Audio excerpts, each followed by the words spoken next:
Eu me sinto mais realizado profissionalmente quando eu chego no dia seguinte, ou no quarto da paciente, ou o paciente vai no meu consultório e diz que a dor foi embora. Passou a dor, não estou sentindo mais a dor, ou uma melhora substancial, que eu vejo que o tratamento foi correto. O tratamento atingiu o que eu queria. E a partir daí, dá a sequência do paciente. Tem 29 anos que eu trabalho com coluna. Mudou muita coisa de 29 anos para cá. Tá? Então, a maioria das técnicas agora estão menos intervencionistas possível.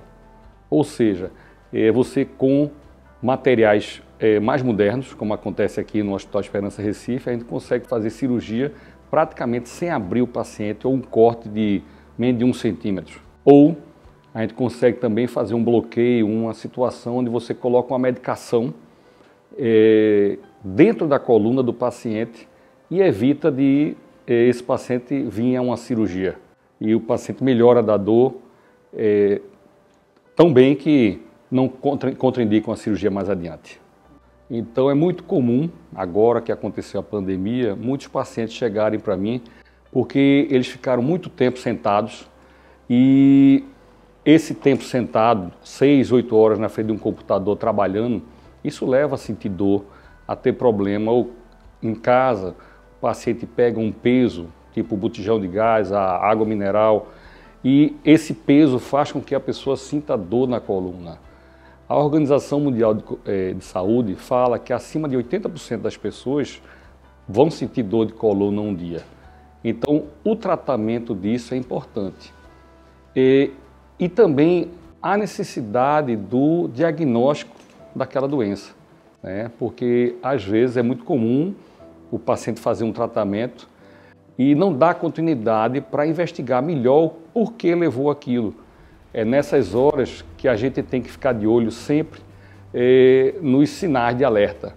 Um paciente chega para mim, criança com dor na coluna, o idoso com dor na coluna. A criança tem que ficar com medo que a criança pode ter uma malformação na coluna, pode ter uma infecção na coluna.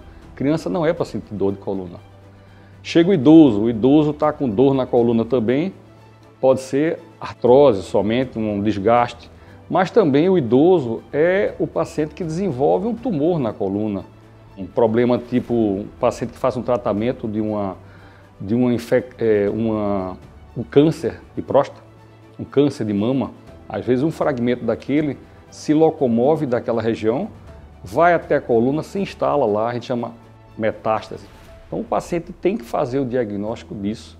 Se a gente vê que o paciente está com perda de peso, tudo, então isso precisa ser visto pelo médico para dar continuidade, para saber o tratamento correto que vai instituir para aquele paciente. O paciente, para ser bem diagnosticado, ele tem que ser visto, tem que ser examinado e tem que fazer, como assim aqui a gente faz no Hospital Esperança Recife, exames de diagnóstico, tipo radiografias, ressonâncias, tomografias, onde a gente vai fazer o diagnóstico daquela doença no paciente e fazer o tratamento específico para aquela doença. Aqui no Hospital Esperança Recife, a gente tem todas as condições de fazer o diagnóstico correto do paciente. Muitas vezes o paciente vem da emergência com dor e nos procura, onde a gente pode fazer tanto o diagnóstico através de imagem, radiografias, ressonâncias, tomografias, e depois disso, a intenção desse paciente é que a gente tire a dor desse paciente. E vai se tirar através de medicação, fisioterapia, orientação e depois dessa fase inicial, que o paciente não sinta mais dor, é que a gente inicia a parte de alongamentos e fortalecimento da musculatura através de atividade física. Essa atividade física ela pode variar de acordo com o paciente. É comum o paciente fazer corrida, caminhar, bicicleta, que isso dá um bom condicionamento cardiopulmonar, mas não dá um condicionamento muscular. A musculatura ela fortalece através de atividades de ginástica, hidroginástica, natação, pilates, uma dança que pega o corpo todo. E é o ideal que seja uma coisa que o paciente goste de fazer, para ele fazer 3 a 4 vezes por semana, se sentindo bem. que o paciente que se sente bem e está sem dor, ele consegue trabalhar melhor. O paciente que faz exercício físico, ele consegue dormir melhor também. E se ele consegue tudo isso, está sem dor, trabalhando bem, e toda essa parte social dele, isso vai fazer com que ele tenha uma melhor qualidade de vida.